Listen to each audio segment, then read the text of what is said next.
Olá, seja bem-vindo a mais um programa Vale Soluções. Hoje vamos falar um pouco sobre a mudança importante na legislação trabalhista, um tema que envolve muitos no Brasil todo. Recebendo como convidada a doutora Carla Mello, que vai nos explicar um pouco sobre essas mudanças importantes. Doutora, satisfação tê-la aqui, seja muito bem-vinda. Muito obrigada.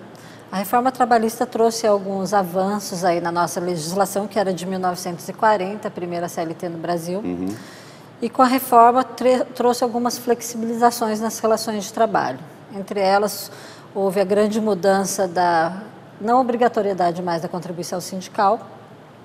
Com isso, os sindicatos, entre aspas, perdem um pouco a força de atuação junto às empresas, não havendo mais obrigatoriedade da homologação do contrato de trabalho, que também isso prejudica um pouco os trabalhadores, porque não tem aquela assistência durante a homologação sindical após uma demissão. Deixa eu até aproveitar e fazer um parênteses nesse item. Essa obrigatoriedade acho que um dos pontos que mais tem gerado polêmica nessa relação empregador-empregado. Na sua visão, isso foi positivo? Em alguns aspectos foi, porque tirou um pouco do poder do sindicato de legislar sobre algumas coisas, dando para o empregado algumas vantagens no contrato de trabalho que ficaria melhor na questão pessoal do trabalho. Em outras, desampara o trabalhador justamente na hora de uma demissão. Então, esse é um ponto que eu queria tocar.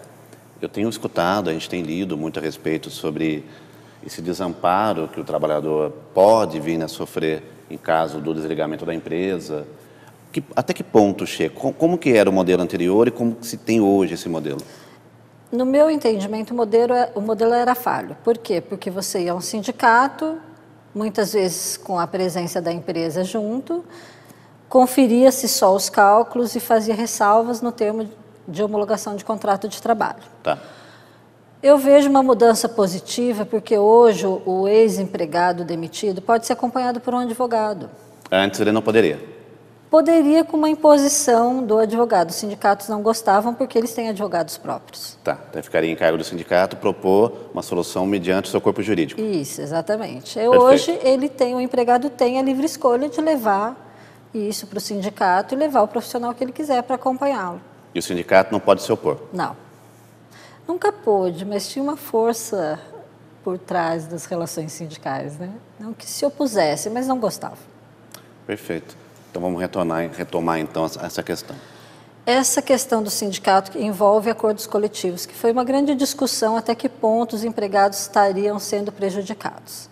O Brasil é regulamentado pela Organização Internacional do Trabalho, que é a OIT, que prevê que alguns direitos não podem ser suprimidos.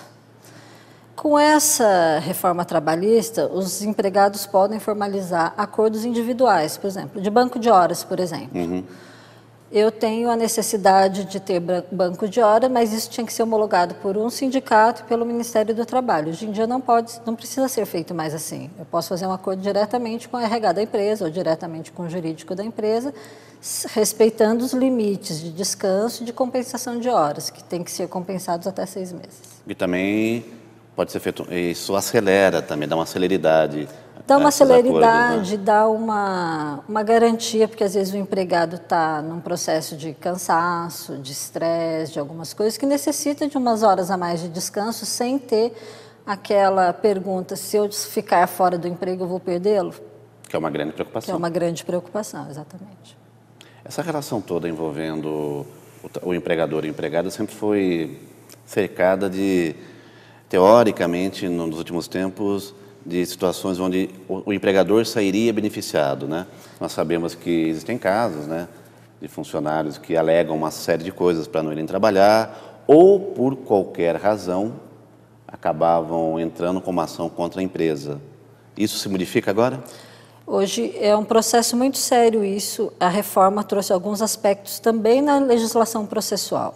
O profissional que atua na legislação trabalhista, na área trabalhista, hoje ele precisa ter mais cuidado com as proposituras de ações, porque ele pode prejudicar o reclamante quando propor uma ação indevida, porque ele é responsabilizado hoje por sucumbência da parte que se perde. Então, vai fazer com que os profissionais tenham um cuidado e estejam mais especializados na área, porque a área trabalhista É uma área que qualquer recém-formado pode atuar, mesmo sem especialização. Porque, teoricamente, ela é muito fácil, mas com essas mudanças vai exigir mais uma especialização. Então, os profissionais vão ter que estar mais preparados e orientar os reclamantes que não podem mais fazer todo e qualquer tipo de ação, porque é isso que leva a Justiça do Trabalho a não ser célere e levar os empresários a duvidarem da Justiça do Trabalho. A justiça é feita para todos os lados. Não é só para punir a empresa, que também não é só para beneficiar reclamante, né? Então, é esse motivo que vem trazer a reforma trabalhista para que ela, nos grandes países, ela existe já há muito tempo, essas flexibilizações, e dão certo, mas é cultural. O modelo que nós adotamos no Brasil é semelhante a outros países? É, bem semelhante. Mas é questão de cultura do Brasil, dos dois lados, do empresário e do empregado, porque os dois lados têm que fazer a sua parte, né? Que é o mais difícil. Que é o mais difícil. E a quantidade de processos trabalhistas, então, que encontramos no Fórum Trabalhista é enorme, pelo visto. Tem muitos processos hoje, de novembro para cá já teve uma grande diminuição nos processos trabalhistas. Os juízes já estão aplicando, mesmo nos processos antigos, a reforma trabalhista, ou seja, a parte que perde já está sendo imputada ao pagamento de sucumbência. O reclamante já está sendo penalizado, entre aspas, por fazer pedidos indevidos ou pedir e não provar, que é o que a gente precisa, fazer um pedido e trazer a prova para que o juiz dê a justiça. Deixa eu tocar num tema polêmico, aproveitando que a gente tem um tempinho ainda nesse primeiro bloco. Muitas vezes o reclamante, ele propõe algo que não é bem aquilo, mas isso também não deveria partir da preocupação do advogado dele? O advogado não tem conhecimento que aquilo não está correto e mesmo assim leva adiante? Isso é a grande preocupação de todos nós. Então, vou deixar, só cortando você, doutora, eu vou chamar o nosso intervalo, que esgotou o tempo, te deixo no próximo bloco para a senhora responder isso. Nós vamos ao intervalo, voltamos em instantes com o programa Vale Soluções.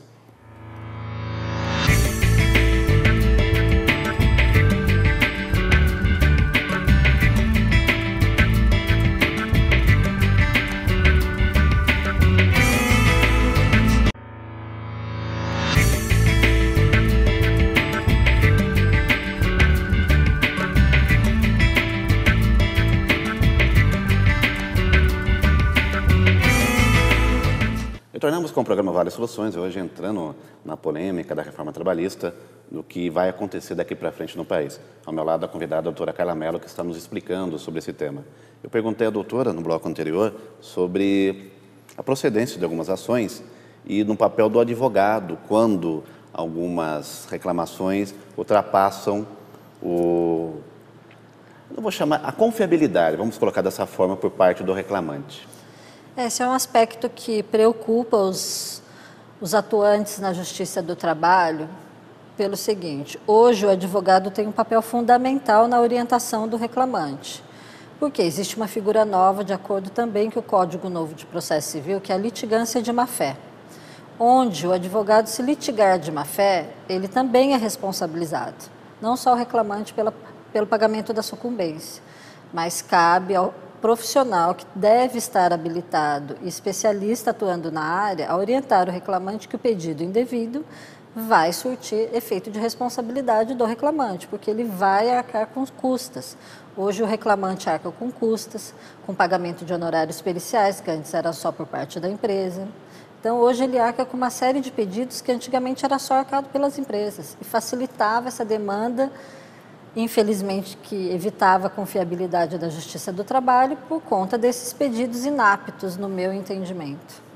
Você acredita que com isso nós teremos uma redução em algumas ações ou não? Eu acredito que haverão reduções, mas também acredito que a cultura do Brasil, de dar um jeitinho em tudo, ainda infelizmente, nós vamos ter demandas que, por supressão de direitos, porque a reforma veio para estabilizar algumas coisas. E a gente já viu algumas situações que os empresários utilizam disso para suprimir direitos. Por exemplo, vou dar um exemplo comum, que é a terceirização. Tá. A terceirização foi uma grande discussão da reforma, porque as empresas se baseavam na súmula 331 do TST, que determinava que a terceirização não podia ser por atividade fim da empresa, só podendo ser pela atividade meio. a reforma trouxe essa inovação, dizendo que a terceirização, hoje, ela não tem limites. Inclusive, o ente público pode terceirizar, exatamente. Eu acho que a empresa que estiver mais capacitada para prestar aquele serviço, deve prestar de uma melhor forma, para trazer mais benefício para todo e qualquer setor do país. Então, mas existem empresários que dispensam os seus empregados, forçam que os empregados abram uma pessoa jurídica, que é o que a gente chama de pejotização. É uma imposição. É uma imposição, para que ele continue prestando serviço com o mesmo salário que ganhava. Então, isso também está proibido na reforma e na CLT nova. Aproveitando, como é que fica a questão da autossuficiência, nesses casos? Em relação à terceirização? Sim. Eu acho que vai ter que ter uma fiscalização maior em relação a algumas coisas, porque ela abre brecha para que hajam os contratos superfaturados, que hajam as propinas, infelizmente. Então, para que haja uma terceirização ampla e transparente, tem que ter um meio eficaz de controle. Senão, nós vamos ter os problemas que estamos tendo no governo. E talvez até aumentem. Talvez aumentem, porque não vão ter... vão aumentar acidentes de trabalho, porque não tem regulamentação, porque ninguém vai ser responsável. Se não tiver fiscalização, isso vai gerar muita demanda judicial. Você falou uma coisa muito interessante, que está sujeito a acontecer. Hoje, com um acidente de trabalho, como funcionaria isso? O acidente de trabalho hoje é de responsabilidade em dois aspectos, da empresa que contrata e de responsabilidade solidária do local de onde está o prestador de serviço. Solidária. Solidária. Solidária é legal ou é solidária? Solidária é legal, porque vão ter que se apurar as responsabilidades. Tá? Quem deixou de cumprir o seu papel na terceirização? Quem deixou de fornecer IPI? Quem deu causa para o acidente? Então, amplia essa discussão de responsabilidade. Ela tem um viés muito maior hoje. Porque acidente de trabalho é uma coisa que se arrasta muito, não é? Se arrasta e traz inúmeras complicações, não só para o acidentado, mas como para o ente do governo, que é o INSS hoje, que tem aí milhões de ações que tem que se indenizar um segurado por responsabilidade de uma empresa. Né? Já existe atualmente estudos dessa responsabilidade das empresas indenizarem, inclusive, ao INSS. Já tem juiz aplicando este entendimento. Tá? É uma coisa nova que veio de outros países, esse entendimento. Isso é interessante, mas, ao mesmo tempo, deve criar uma confusão também, não é? Por isso que as empresas têm que entender que elas precisam de procedimentos e normas. Cada vez mais que se implantar procedimento e norma, se evita o risco. Se tem que fazer um treinamento, se tem que dar IPI, o funcionário que não se adequar, ele não pode prestar o serviço. É isso que as empresas precisam entender, que ela não pode entrar para prestar um serviço e depois se adequar. Ela tem que se adequar e depois prestar o serviço. A gente pode concluir que uma das, entre aspas, melhoras da reforma trabalhista é essa melhoria na parte comportamental, cultural e organizacional das empresas, sem correto? Dúvida, sem uma mudança de conceito. A estrutura da reforma, tem muita gente contra a reforma, né, que a gente tem ouvido falar, mas a estrutura dela é exatamente essa, comportamental e cultural das empresas, porque hoje é um viés de duas mãos, está muito fácil flexibilizar, ficou bom para as empresas em vários aspectos, né? Tem figuras que antigamente davam muito problema na justiça, que era a figura do autônomo, por exemplo. A gente vai falar sobre isso, eu pedi para você dar uma seguradinha, a gente vai para o nosso intervalo final, voltamos na sequência para o último bloco do programa Vale e Soluções de hoje. Até já.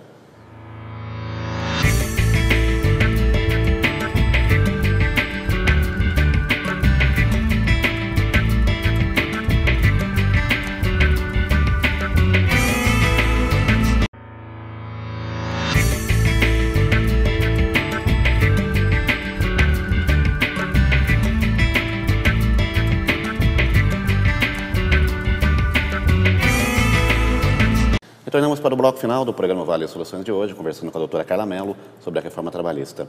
A senhora começou a falar sobre a questão do autônomo. E no Brasil nós temos infindáveis os trabalhadores autônomos. Como que fica isso hoje? A reforma trouxe essa inovação para as leis trabalhistas, que antes a figura do autônomo era uma figura representativa de INSS. Tá. Né? Pagamentos através de RPA. E a CLT introduziu essa figura por conta das demandas judiciais mesmo.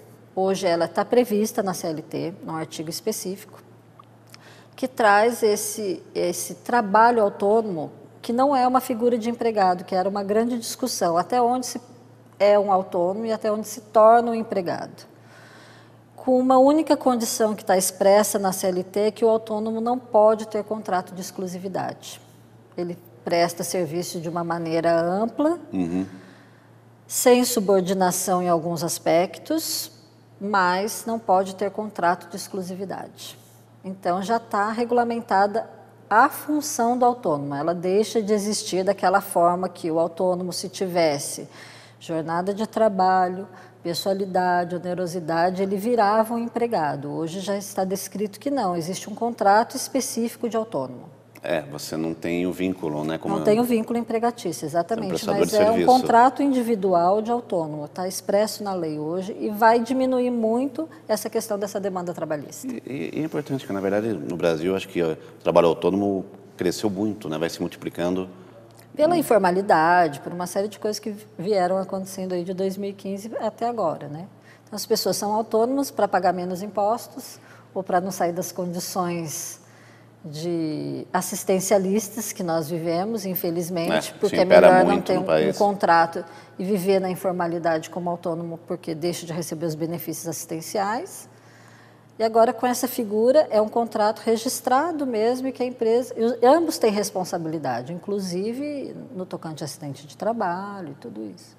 Uma outra questão, doutora, também interessantíssima que está sendo colocada, é a questão do intermitente, que também gera aí uma certa polêmica, não é? As pessoas têm confundido muito o trabalho intermitente com o trabalho de obra certa, por exemplo, que é um contrato fixo de contrato de trabalho. Contrato intermitente são para aquelas pessoas que não podem cumprir uma jornada inteira de trabalho. Uma mulher que tem filhos para cuidar e só pode trabalhar um determinado horário, um idoso, uma pessoa com algum tipo de deficiência. Então, ela tem todas as características de um contrato de trabalho normal. Tem pessoalidade, tem onerosidade, tem tudo isso, mas não precisa trabalhar na jornada cheia. Isso é muito interessante. Com uma ressalva só na lei, que só não pode prestar um serviço intermitente os aeronautas, que têm legislação própria contra isso. Todas as outras atividades estão livres, desde que o valor hora seja expresso no contrato de trabalho, é um contrato específico para contrato intermitente, com valor hora determinado, com horário determinado de trabalho, pode ser 2 vezes por semana, pode ser 15 dias no mês, ele não precisa ter a continuidade direta. E o valor hora não pode ser menor que o valor hora do salário mínimo. E também não pode um intermitente ganhar menos que outro intermitente na mesma função. Estabelece isso? Estabelece. Se tiverem funções idênticas, tem que ganhar o mesmo valor por salário hora. E depois tem os mesmos direitos de acordo com a proporcionalidade do trabalho. Se trabalhar 3 meses, vai receber os direitos proporcionais a 3 meses, então não tem supressão de direito como as pessoas estavam entendendo anteriormente. Perfeito. E tem a questão também do teletrabalho, que isso daí é um assunto... É um assunto polêmico, mas é uma inovação, eu diria, do século XXI, né? Porque hoje as pessoas têm muito home office, trabalham em casa, e acaba com a situação de pagamento de muita sessão de hora extra. Por quê? Você vai trabalhar na sua casa, no seu tempo, exercendo todo o seu trabalho com os meios de comunicação possível, com responsabilidade de subordinação, porque você tem que cumprir algumas questões que a empresa determina, mas isso pode ser feito fora do ambiente de trabalho. Então, você pode prestar o serviço aonde você precisar prestar. Eu acho que isso é uma grande inovação e flexibiliza a pessoa a ter mais de um trabalho, inclusive, né? Ela pode trabalhar quanto ela puder e quanto ela quiser. Mas se respeita os horários ou não? Você tem uma carga horária específica? Não tem carga horária específica, isso tem que estar determinado no contrato de trabalho. Que é individual, né? Que é individual. mas é uma flexibilização muito boa para as relações de emprego. Eu pergunto isso porque na França, as pessoas até um determinado horário não podem mais receber e-mails, nem WhatsApp de trabalho, senão é considerado hora extra. Sim, mas isso é uma regulamentação cultural, como a gente falou anteriormente, né? Os problemas vão existir até essa reforma ser adequada, até os juízes tiverem os procedimentos e julgamentos aí de uma forma unânime no país. Mas os excessos vão existir e cabe à Justiça do Trabalho acabar com os excessos, né? Não punir por toda e qualquer coisa, mas acabar com os excessos. De uma maneira muito objetiva, na sua opinião, na sua leitura, toda essa gama de processos que nós temos com a reforma vai diminuir? Vai ter uma celeridade maior por parte do judiciário em julgar, determinar sentença ou acordos? A grande discussão do judiciário é justamente a quantidade de processos, né? Um juiz não dá conta de 5.000 processos, 7.000 processos por ano. Com exemplo, na vara trabalhista aqui de Pinda, nós temos vara única com 2 juízes. Em Taubaté, nós temos 2 varas com 4 juízes, 2 titulares e 2 substitutos. É uma demanda muito grande. Então, a ideia é que, justamente, com os profissionais atuando de forma certa, junto ao reclamante, buscar só o necessário dos direitos lesados. Então, eu acredito que vai diminuir e vai trazer uma relação futuramente mais transparente para as relações de trabalho. Perfeito. Só para a gente finalizar, doutora, nós sabemos que muitas pessoas dizem que a reforma trabalhista ficou melhor para o empregador, para a empresa. Concorda com isso? Em alguns aspectos eu concordo. Alguns aspectos o empregado vai ter mais qualidade de vida em alguns aspectos. Na questão, por exemplo, de férias. Antes ele era obrigado a tirar férias 20 dias ou 30 dias. Hoje existe uma flexibilização de 3 períodos de férias, de acordo com a necessidade dele. Então, toda uma reforma, toda uma alteração que traz medida brusca da forma que foi a medida trabalhista, a reforma trabalhista, traz avanços e traz questionamentos que vão ser repensados futuramente. Mas vai trazer culturalmente para os empregadores essa implantação de procedimento, que é uma preocupação que tem que ser necessária. Os advogados trabalhistas vão poder atuar nessa questão de buscar esses procedimentos, de orientar esses procedimentos para que haja menos processos trabalhistas. O ideal é que cheguem num acordo, numa conciliação, para evitar um processo. É sempre o melhor caminho para tudo. É o melhor caminho para tudo, é a conciliação, sem dúvida. Maravilha. Quero agradecer a participação da doutora Carla Mello, que hoje esteve no programa Vale Soluções, falando sobre as mudanças da reforma trabalhista no país e esclarecendo pontos importantes e polêmicos dessa relação. Doutora, muito obrigado pela sua participação. Muito obrigada. Ponto final no programa Vale Soluções de hoje. Estaremos de volta no nosso próximo encontro. Até lá.